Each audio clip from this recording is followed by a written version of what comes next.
Giraffes. This is Dr. Ashley Betkowski, the school supervisor in the CO East Canyon Center for Character Education. Today we're going to talk about a book called Giraffes Can't Dance. This is a book by Giles Andre and Guy Parker Reese.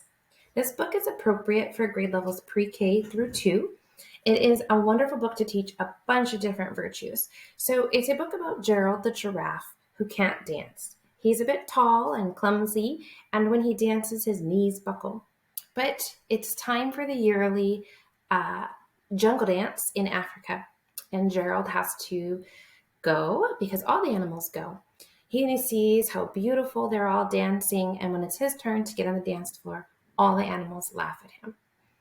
He feels so awful that he starts to walk home, and he gazes up at the moon, and as he's feeling very sad, a sweet cricket tells Gerald that sometimes when you're different, you just need a different song.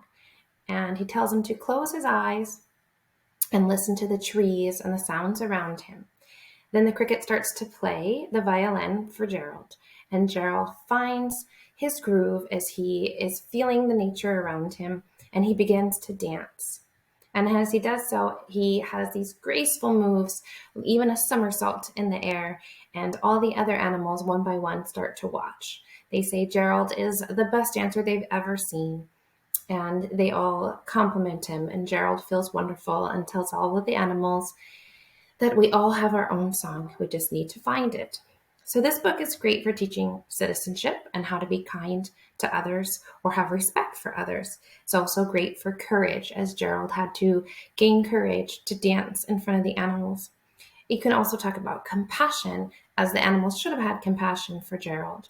You can also use it to talk about how students might feel different from others in some way, or experiences that they've had similar where they had to show perseverance or courage to get through those difficulties, or how they might have been kind or not kind to someone in a situation similar to this, and maybe what they could have done to make wiser choices, or how the animals in the story could have made a better choice when talking to Gerald as he first attended the dance.